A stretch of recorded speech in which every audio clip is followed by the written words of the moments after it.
और कहते हैं कि ये माताएं बहनें जा रही हैं, और जो हमारे गुरु भाई गुरु बहन है उनको कहीं पर भी आप चले जाइए, किसी भी नजर से देखेंगे तो जो माँ है माँ की नजर से, जो बहन है बहन की नजरों से ही देखेंगे, और आप जिस गली में जुआरी नशेड़ी मिलते हैं तो वो बुरी नजर से ही आपको देखेंगे।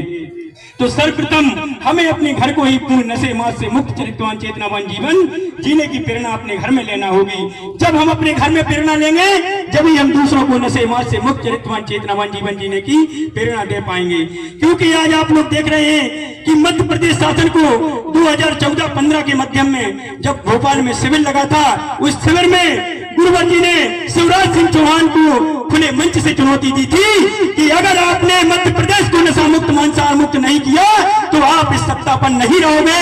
और उसी समय शिवराज सिंह चौहान को आने वाले चुनाव में अपनी सीट से हाथ धोना पड़ गया था, क्योंकि गुरुवर जी की जो मुखारबिंद से वाणी निकल जाती है वो कभी मिथ्या नहीं होती है। इसलिए गुरुवर जी ने कहा था कि आप अभी तक समझ जाओ, और नहीं समझे तो उसी समय कुछ दिन बाद जब चुनाव हुए थे तो कांग्रेस की सरकार आ गई थी, शिवराज सिंह चौहान की कुर्सी चली गई थी, क्योंकि गुरुवर जी की बात नहीं मानी थी। उन्होंने कहा था कि हम अपने मंत्रियों के साथ बैठ करके और नशे मांसाहार के मुक्त के बारे में सभी के साथ बैठक करेंगे, मगर उन्होंने बैठक में निर्णय क्या लिया था, आप लोगों को भी ये स्वतः मालूम है कि महिलाओं के लिए अलग से कलारियां खुलवा दी गई थी। जहां पर जो महिलाएं दारू पी सकती है वहां पर जा सकती हैं, उनके लिए अलग से कलारियां खुलवा दी गई थी। ये शिवराज सिंह चौहान ने खुलवाई थी, इसी के कारण उनकी सत्ता उस समय चली गई थी। और आने वाली कांग्रेस सरकार थी जो, उनने भी कुछ ऐसी गलतियां की थी, इसके कारण वो फिर सरकार चली गई और फिर बीजेपी की सरकार टूट फूट के बन गई। आज भी मनमोहन सिंह सरकार की है, उनने कहा है कि जितने भी दिव्य स्थान है उस दिव्य स्थानों पर कलारियां नहीं खुलेंगी, और जो भी खुली है वो बंद होंगी। मगर आप लोग देख रहे हैं कि कलारियां बंद होना तो दूर है और नए नए लाइसेंस मिलते जा रहे हैं। आज हमारे भगवती मानव कल्याण संगठन के हर जिले में हर गांव में कितनी दारू पकड़ रहे हैं, कोई बेलेरो से ले जा रहा, कोई गाड़ियों से ले जा रहा, जो अवैध शराब बेच रहे हैं उनको हमारे भगवती मानव कल्याण संगठन के सदस्य जा करके वो पकड़ रहे हैं और पुलिस के हवाले कर रहे हैं। फिर भी पुलिस कहती है, आज की वीडियो में आप देख लीजिए कि एक हमारे बटियागढ़ क्षेत्र में जो दारू पकड़ी गई है उसमें पुलिस वाले आनाकानी कर रहे हैं, वो भगा रहे हैं। एक जगह और हमारे प्रदेश अध्यक्ष जी ने दारू पकड़ी है, उसमें तो पुलिस वाले उनका साथ ही नहीं दे रहे हैं, वो भगा रहे हैं, कह रहे भैया बेचने दो दारू।